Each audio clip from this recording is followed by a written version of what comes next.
Il était une fois dans le monde complexe de la finance, un homme qui avait tout compris. À ma fille présente, le professeur Spot fait la lumière sur les marchés financiers.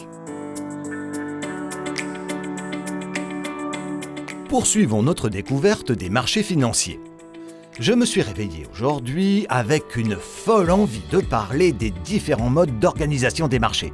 Attachez vos ceintures, c'est parti! Nous l'avons vu précédemment, les marchés financiers sont des systèmes qui confrontent les besoins et les offres d'acteurs aussi nombreux que possible.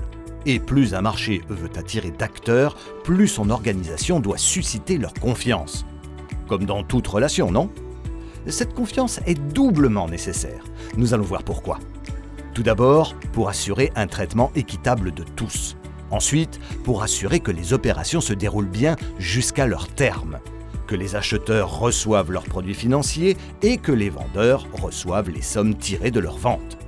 Aujourd'hui, compte tenu notamment de cet impératif de confiance, les marchés ont des organisations très diverses et le spectre est très large. À un bout, on trouve des marchés très réglementés, là où la confiance doit être la plus forte possible. Les investisseurs n'y accèdent pas directement. Ils doivent passer par des membres du marché qui sont eux aussi placés dans un cadre très strict. En France, c'est l'AMF, l'autorité des marchés financiers qui veille au grain. La bourse de Paris, gérée par Euronext, fait partie de cette catégorie de marchés. À l'autre bout du spectre, on trouve les marchés dits de gré à gré, là où l'encadrement n'a pas besoin d'être aussi strict pour susciter la confiance. Pourquoi ? Parce que chaque acteur de ces marchés n'y traite qu'avec celui qu'il a préalablement accepté.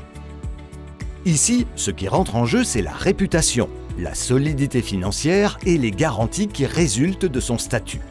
Comme par exemple le statut d'une banque ou d'une compagnie d'assurance qui sont fortement encadrés.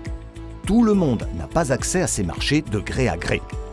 Même si des règles beaucoup plus souples régissent ces marchés, ce n'est pas le Far West. L'AMF les encadre aussi, mais de façon plus légère. Par exemple, elle y punit les délits d'initiés. Les marchés réglementés ne peuvent traiter que des produits financiers dont les caractéristiques sont semblables et émis en nombre.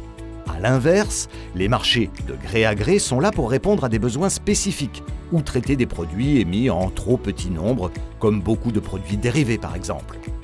En résumé, les marchés opèrent selon des règles plus ou moins strictes et protectrices qui tiennent à la nécessité d'y attirer ou non un grand nombre de participants et donc de susciter leur confiance. Plus cet encadrement est développé, plus il est difficile de répondre à des besoins particuliers.